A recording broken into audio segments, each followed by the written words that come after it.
அரசும் மதமும் பிரிக்கப்பட வேண்டும்ங்கிற தெளிவான விஷயத்த நாங்க முன்வைக்கிறோம்.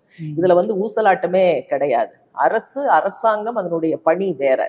ரிலிஜனுக்கும் அதுக்கும் சம்பந்தமே இல்லை, எந்த தொடர்பும் இருக்கக்கூடாது. ரிலிஜன்ங்கிறது தனி.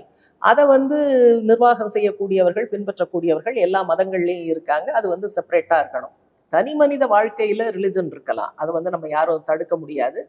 ஒரு விருப்பப்பட்ட மதத்தை பின்பற்றுவது, அந்த கருத்துக்களை மக்கள் மத்தியில் பிரச்சாரம் செய்வதுங்கிறதுக்கு கான்ஸ்டிடியூஷன்ல இடம் இருக்கு.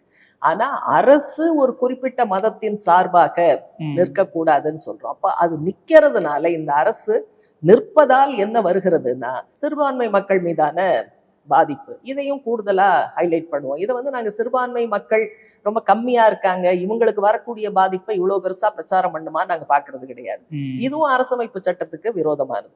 அனைவருக்கும் சமமான உரிமை இருக்கு, நம்ம கான்ஸ்டிடியூஷன் சொல்லி இருக்கு. அப்ப இங்க என்ன பண்றாங்கன்னா, ஹிந்து ராஷ்டிரா, இவங்க முன்வைக்கக்கூடிய ஹிந்து ராஷ்டிரால சிறுபான்மை மக்கள் குடிமக்கள்ங்கிற உரிமை அற்றவர்களாக இருப்பார்கள் அப்படின்னு சொல்லி பல இடங்கள்ல பல விதங்கள்ல அவங்க ஓப்பனா தான் சொல்றாங்க. ஒன்றும் ஒளிவு மறைவே கிடையாது. அதை ஒட்டி தான் அவங்க என்ன பண்றாங்கன்னா, இஸ்லாமிய சமூகத்திற்கு குறிப்பாக அவங்கள ஏதுமற்றவர்களாக, டிஸ்போசஸ்ட் ஆஃப் எவ்ரிதிங் அப்படி மாத்தணும்னு நினைக்கிறாங்க.